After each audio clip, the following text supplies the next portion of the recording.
మండలంలో టీడీపీ ప్రచార కార్యక్రమంలో జీవి ఆంజనేయులకి పెద్ద ఎత్తున ప్రజల నృత్యాలతో ఆటపాటలతో స్వాగతం పలికారు. సరికొండపాలెం, వడ్డెంగుంట, వెల్లటూరు, నాయుడుపాలెం, సంగినేడుపాలెం గ్రామాలలో ఎన్నికల ప్రచారంలో భాగంగా తెలుగుదేశం పార్టీ పథకాల గురించి వివరిస్తూ వారి సమస్యలు తెలుసుకున్న వినుకొండ నియోజకవర్గ టీడీపీ, జనసేన, బీజేపీ పార్టీల ఉమ్మడి అభ్యర్థి జీవి ఆంజనేయులు మరియు మాజీ శాసనసభ్యులు మక్కెన మల్లికార్జునరావు మరియు ఉమ్మడి జిల్లా జనసేన పార్టీ కోఆర్డినేటర్ నిశంకర శ్రీనివాసరావు ఈ కార్యక్రమంలో టీడీపీ, జనసేన, బీజేపీ పార్టీల నాయకులు, కార్యకర్తలు, అభిమానులు, మహిళలు పాల్గొన్నారు.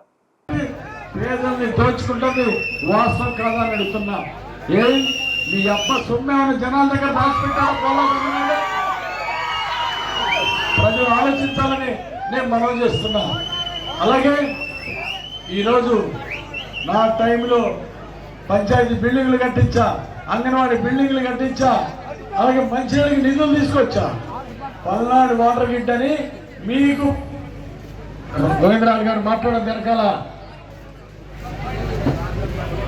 నా టైంలో పేదలందరికీ ఇల్లు ఇవ్వాలని, పేద ప్రజలందరికీ మంచినీళ్ళు, ఇంటికి మంచినీళ్ళు ఇవ్వాలని చంద్రబాబు గారి దగ్గరికి వెళ్ళి రాయపాటి సాంబశివరావు గారు, నేను పల్నాడు వాటర్ గిడ్డ 640 కోట్లు తీసుకొచ్చాం. వినుకొండ నియోజకవర్గంలో ప్రతి ఊరికి ఇంటిని టాపులు పిలిచి నీళ్ళు ఇవ్వడానికి. వినుకొండ, మాచర్ల ఈ ప్రాంతం అంతా చేస్తే 611 గ్రామాలకి మంచినీళ్ళు స్కీము రోజు ఇవ్వాలని 640 కోట్లు తీసుకొస్తే కాంట్రాక్టర్ పిలిచాం, పనులు ప్రారంభించాను. ఆ టైంలో చంద్రబాబు గారి రోజు చప్పట్లు కొట్టండి. ఇంటింటికి నీళ్ళు ఇవ్వడానికి 640 కోట్లు ఇచ్చాను ప్రభుత్వం.